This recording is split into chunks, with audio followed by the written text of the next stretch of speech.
이후 진화 요원들이 가까스로 집에 들어가 노인들을 대피시켰습니다. 강릉 경포 일대에 찾아왔던 700여 명의 관광객들도 대피했습니다. MBC 뉴스 박은지입니다.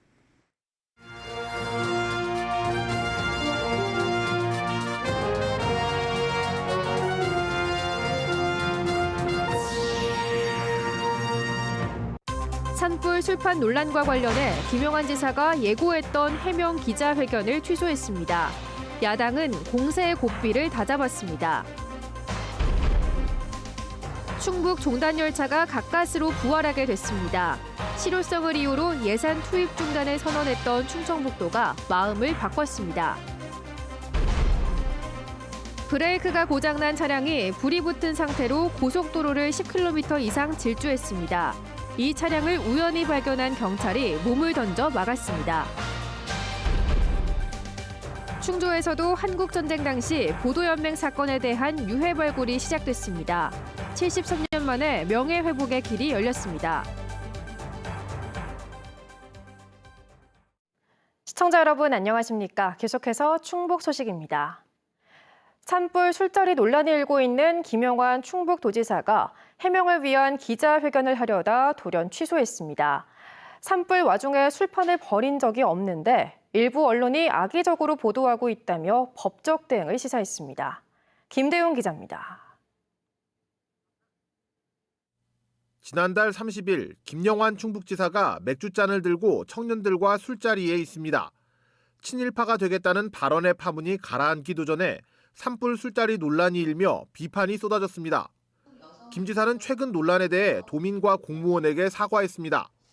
저와 관련된 논란과 관련해서 그 모든 책임이 저에게 있고 도민과 또 우리 도 공무원들에게 송구스러운 마음을 갖고 있다. 자신은 친일파가 아니고 산불이 일어나는데 술판을 버리지도 않았다고 해명했습니다. 이런 논란을 악의적인 언론 보도의 문제로 돌렸습니다.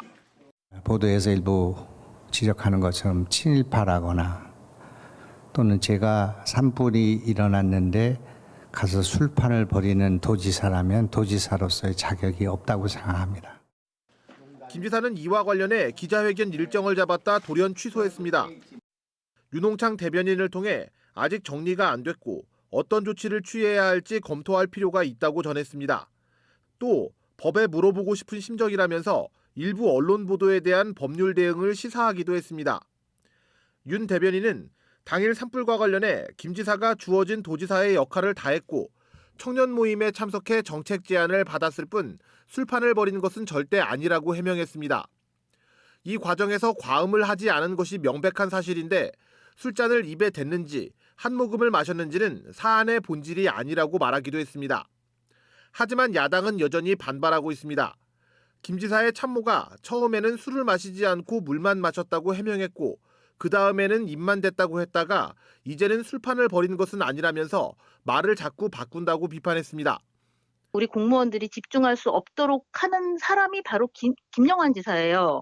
충북을 대한민국의 중심에 세우겠다더니 지금은 그 자신이 대한민국 논란의 중심에 서 있는 것 같다는 생각이 들거든요. 박진희 도의원은 당시 술자리와 관련해 진실을 폭로하는 기자회견도 예고하고 있습니다. 이번 사태와 관련해 충청북도의 정무라인에 대한 대대적인 개편이 필요하다는 여론도 높아지고 있는데 충청북도는 김 지사가 이 같은 여론을 주시하고 있고 개편 여부는 정해진 것이 없다고 밝혔습니다. MBC 뉴스 김대웅입니다. 충청북도의 지원 중단으로 9년 만에 사라질 위기에 놓였던 충북 종단열차가 계속 달릴 수 있게 됐습니다. 단양과 영동 주민들이 정부에 요구만 하지 말고 충북부터 균형 발전을 하라며 반발하자 결국 충청북도가 지원 예산을 다시 세웠습니다. 정재영 기자입니다. 충북의 끝과 끝인 단양과 영동을 직통으로 잇는 충북 종단열차. 두 지역을 한 번에 오가는 대중교통이 없던 지난 2014년 5월 관광 활성화와 균형 발전을 위해 충북 요구로 만들어진 무궁화호 열차입니다. 당시 두 지역을 이동하려면 기차로 4시간 이상, 버스는 6시간 정도 걸렸지만 이후 3시간대로 단축됐습니다. 하루에 4차례 매일 운행하는 종단열차. 다만 충청북도가 운영비 16억 원을 매년 코레일에 지원하는 걸 두고 이용객 수 대비 효율이 떨어진다는 지적이 끊이지 않았습니다. 이 열차를 공약했던 도지사가 떠난 뒤 신임 김영환 지사가 올해 예산에 운영비를 편성하지 않으면서 열차는 다음 달 1일부터 운행 종료될 예정이었습니다. 유일한 직통철도를 잃게 된 지역 주민들은 지방 소멸 극복은 말뿐이냐며 강하게 반발했고 두 지역 의회 역시 건의문을 통해 지속 운행을 촉구하기도 했습니다. 예산 심의권을 가진 충북도의회도 김 지사를 비판하며 지원 사격에 나섰습니다. 중앙정부를 향해서만 지역 균형 발전을 외치는 도지사가 아니라 도지사님을 뽑아준 도민을 향해서도 지역 균형 발전을 약속하는 도지사님이 되기를 바라고 있습니다. 고심하던 충청북도는 1회 추경 예산안을 통해 운영비 16억 원을 전액 되살리기로 결정했습니다. 코로나19로 급감했던 이용객이 늘기 시작했고 관광 수요 회복을 위해서라도 노선을 두고 추이를 지켜봐야 한다는 지역 요구가 받아들여진 겁니다. 시외버스 등 대중교통 운행이 감소된 상황에서 종단 열차까지 중단하게 될 경우에 도민의 불편이 예상되어 한시적으로 연장을 위한 예산을 세우기로 결정하였습니다. 극적으로 되살아난 종단 열차 예산은 19일부터 열리는 충북도의회를 통해 최종 확정되는데 의회가 먼저 요구한 만큼 반영될 가능성이 높습니다. 다만 충청북도가 한시 운행 연장이라는 표현을 쓰는 데다 일부 지역의 반대도 여전해 효율성 논란은 되풀이될 전망입니다. MBC 뉴스 정재영입니다. 충북형 출산 육아수당이 이르면 다음 달부터 지급됩니다. 충청북도는 올해 1월 1일 이후 출생한 아동의 거주지 읍면동 사무소에서 다음 달 1일부터 지급 신청을 받는다고 밝혔습니다. 지급 대상은 출생일 기준 부 또는 모의 도내 거주 기간이 6개월이 넘은 출생아로 6개월 미만이면 기간이 넘어야 신청할 수 있습니다. 타 지역에서 태어나 전입한 경우는 출생 첫 해 지급되는 300만 원은 받을 수 없고 이듬해부터 해마다 나눠 지급되는 수당을 전입한 달부터 월할 계산해 받게 됩니다. 출산 육아수당은 한 아이당 1,000만 원으로 올해 출생아는 0세부터 5년간, 내년 출생아부터는 1세부터 6세까지 6년간 나눠서 지급됩니다. 고속도로를 달리던 차에서 불이 났는데 브레이크까지 듣지 않는다면 어떨까요? 설상가상 차량 속도가 제멋대로 올라가던 상황이었는데요. 대형 사고로 이어질 뻔했는데 경찰이 몸을 던져 막아 세웠습니다. 이지현 기자가 보도합니다. 고속도로 2차로를 주행하던 승용차.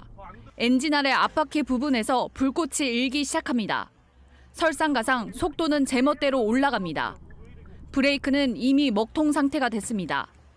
운전자는 다급한 전화로 구조를 요청합니다. 같이 타실 수 있으시겠어요? 그냥 긁을까요? 기어를 조작하고 시동을 꺼보지만 속수무책입니다. 안 꺼져. 3초 이상 눌러도 안 꺼져요? 네. 이 상태로 10km 넘게 내달렸습니다. 지금 속도 어떻게 돼? 아직도 80이에요? 아니요, 올라가고 있어요. 왜 이래 이거? 위험천만한 질주를 멈춘 건 갓길에 거점 근무 중인 순찰차였습니다. 비상등을 켜고 경적을 울리던 차량을 이상하게 여긴 순찰차가 순발력 있게 따라잡아 앞을 막아선 겁니다. 방송을 했는데도 속도를 줄이지 않고 계속 가는 거예요. 이상하잖아요. 그래서 차량에 뭐 문제가 생겼다 이게 여기고. 바퀴에 불이 번지고 있던 상황을 보고 직감적으로 몸을 던졌습니다. 바퀴에 불이 붙은 걸 제가 먼저 봤거든요. 소화기 있는 것부터 꺼내야 될 것 같아가지고 소화기 꺼내서 소화부터 했습니다. 다행히 차량 운전자도 경찰관도 크게 다치지는 않았습니다. 순찰차 들이받고 나서 이제 살았다라는 안도감이 들었죠. 도와주셔서 진짜 대단히 감사하다고 생각하고 있습니다. 경찰청은 자칫 대형 사고로 이어질 뻔한 이 질주를 막은 경찰관에게 표창을 수여할 계획입니다. MBC 뉴스 이지연입니다. 지어진 지 3년이 안 됐는데도 엘리베이터 사고가 유난히 잦은 아파트가 있습니다. 최근에는 제동 장치가 갑자기 작동하면서 안에 있던 승객들이 넘어져 다치기도 했는데요. 조사 당국은 승객 탓이라고 잠정 결론을 내놨습니다. 김은초 기자입니다. 6층에서 내려가던 아파트 엘리베이터에서 덜컹하며 충격이 감지됩니다. 난데없이 비상 브레이크가 작동하더니 엘리베이터가 급정거했습니다. 안에 있던 승객 2명 모두 그대로 넘어졌습니다. 비상 브레이크 작동 직전 모든 버튼도 말을 듣지 않았습니다. 천장에서 뭐가 끊어지는 소리가 탕 소리가 한 번 났고요. 충격이 장난이 아니었거든요. 쾅 했을 때 언니는 옆으로 넘어지고. 비상 호출로 고장 사실을 알려 갇힌 지 5분 만에 구조됐습니다. 꼬리뼈와 어깨 등을 다쳤고 정신적 충격도 받아 3주째 병원 치료를 받아야 했습니다. 사고 이후에는 엘리베이터를 타는 것조차 무서워졌습니다. 저는 지금 솔직히 말하면 엘리베이터 타는 건 너무 무서워요. 타긴 타되 혼자 타는 건 안 타요. 절대. 누가 사람이 올 때까지 기다려요. 엘리베이터 관리 업체는 이 사고가 승객 때문이라는 소견서를 내놨습니다. 제동 이후 승객이 넘어졌는데 반대로 승객이 넘어진 충격 때문에 비상제동이 걸렸다는 설명입니다. 추가 조사 요청을 받은 한국승강기 안전공단도 업체와 같은 결론을 내놨습니다. 트라크 방지장치 카에 붙어 있거든요. 충격을 주면 스위치가 안전장치가 동작을 해요. 준공 3년도 안 된 이 아파트에서 엘리베이터 사고는 이번만이 아닙니다. 지난해에는 매달 30건 가까이 접수되기도 했습니다. MBC 뉴스 김은초입니다. 강원도 강릉 산불이 대응 3단계로 격상되면서 충북에서도 소방력이 동원됐습니다. 충북 소방본부는 강원도 산불로 올 들어 처음으로 대응 3단계가 발령되고 한때 소방청 동원령 2호가 발령됨에 따라 인력 34명과 장비 17대를 급파했다. 소방차 넉 대를 남기고 철수했다고 밝혔습니다. 대응 단계와 소방 동원령은 자체 소방력만으로 진화가 어려울 때 인근 시도 지원을 위해 발령됩니다. 충북 지역 시민사회 단체들이 오늘 청주 상당공원에서 윤석열 대통령과 김영환 충북지사의 퇴진을 요구했습니다. 이들은 3.1절 기념사와 한일 정상회담을 보면 윤 대통령의 반미적, 매판, 매국의 국정기도를 읽을 수 있다면서 민족 정신과 민족사에 씻지 못할 오점을 남긴 검사 출신 법치주의자 윤석열 대통령은 즉각 퇴진하라고 촉구했습니다. 더불어 친일파 발언과 산불 술판 논란을 부른 김영환 지사의 퇴진도 주장했습니다. 이번 시국 선언에는 충북 지역 33개 시민사회 단체가 참여했습니다. 6.25 전쟁 초기 좌우의 극심한 이념 대결의 결과로 군인과 경찰에 의해 무고한 민간인들도 목숨을 잃었는데요. 정부가 1950년 충주시 호암동에서 희생된 민간인들의 유해 발굴을 시작했습니다. 73년 만에 명예회복의 길도 열렸습니다. 이승준 기자가 취재했습니다. 6.25 전쟁 이전인 1949년 조직된 국민보도연맹. 초기에는 좌익 전향자를 계몽하기 위한 관변단체였지만 이후 이념과 무관한 민간인과 본인도 모르는 사이 가입된 사람도 있었습니다. 비극은 전쟁이 일어나며 시작됐습니다. 전국적으로 보도연맹에 가입된 수만 명이 경찰과 군인에게 끌려갔고 1950년 6월부터 9월 사이에 죽었습니다. 비극적인 역사는 충북도 예외가 아니었습니다. 이곳 충주시 호암동 쌀이골에서도 육사단 7연대 헌병에 의해 50여 명이 사살됐습니다. 전쟁 시작 이후 한 달도 안 된 1950년 7월 3일부터 5일 사이 충주경찰서에 소집됐거나 잡혀갔던 이들이었습니다. 전부 다 농사 짓는 사람인데 그런데 그 지서에서 해오라고 그래서 경찰인들이 나와가지고 회의 가라고 이제 이래고 해서 회의를 가고 이제 갔는데 다음 날 들으니까 바로 이 쌀이고개 여기서 군인들이 와가지고 그렇게 총살을 했는데 엄청나게 많은 사람이 왔다. 그냥 이렇게만 들었어요. 정부는 이들에 대한 명예회복이 필요하다고 판단했습니다. 목격자 인터뷰와 한국전쟁 관련 문헌, 당시 언론 자료 등을 조사한 결과입니다. 네, 08년부터 09년까지 일기 진화위에서 조사 과정을 거쳐서 약 30분 정도 희생자를 진실 규명을 했어요. 근데 그 대부분 그분들이 다 20, 30대 농민들이었다고 이렇게 제보나 증언이 들어왔었습니다. 유해 발굴은 건국대 실습농장 한 두 지점에서 진행됩니다. 한 곳은 충주시가, 다른 한 곳은 진실화훼위원회가 맡아 다음 달까지 작업을 마칠 계획입니다. 그 살미면 지역에서 가장 커다란 희생이 발생했다는 것을 알 수 있고 이 부분에 관해서는 5월 중으로 그 진상규명 결과 보고서가 발표될 계획에 있습니다. 지난 2006년부터 2010년까지 일기 진실화해인은 충북에서 1,100여 건이 넘는 진실 규명을 결정했습니다. 청주와 청원, 음성, 보은, 옥천, 영동 등 도내 대부분의 지역에서 민간인 희생이 있었던 것으로 조사됐습니다. 현재 2기 진실화해위원회는 충북에서 745건을 접수해 조사 중입니다. MBC 뉴스 이승준입니다.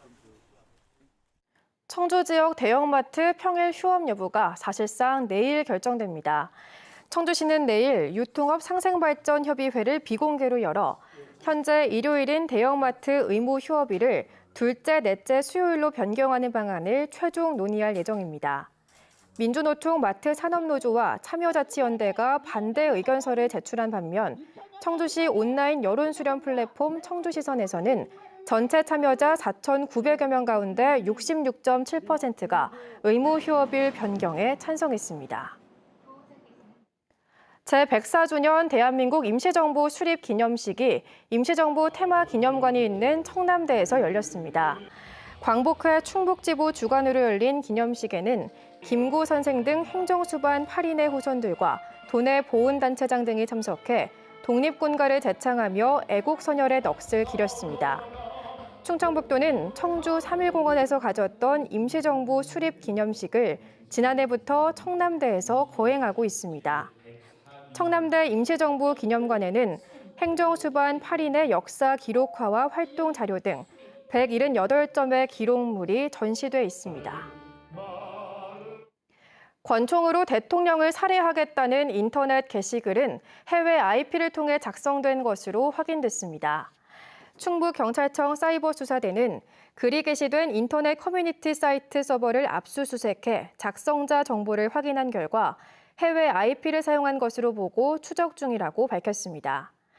앞서 경찰은 그제밤 한 인터넷 커뮤니티 사이트에 권총 사진과 함께 대통령을 죽여 나라를 구하겠다는 글이 게시돼 수사에 나섰습니다. 올해 충북 고등학교 입학 전형이 기존 틀을 유지합니다. 충북교육청은 지난해와 동일하게 내신은 중학교 2학년 교과 성적을 40%, 3학년 성적 60%를 반영하고 봉사활동은 5시간까지 인정하기로 했습니다. 평준화 지역인 청주는 7개 학교를, 충주는 4개, 음성, 맹동과 진천, 덕산은 2개 학교를 희망할 수 있습니다. 자사고나 외고, 국제고 지원 학생은 평준화 고등학교에도 동시 지원할 수 있습니다. 의약품 원료 생산업체인 연성정밀화학이 음성 용산산업단지에 공장을 짓는 투자 협약을 맺었습니다. 연성정밀화학은 오는 2028년까지 1,500억 원을 투자해 용산산단 17,000여 제곱미터 부지에 공장을 짓고 150명을 채용할 계획입니다. 이 업체는 체내 기능 제어 호르몬인 프로스타클란딘류 고활성 원료 의약품 생산 기술을 국내에서 유일하게 가진 것으로 알려졌습니다.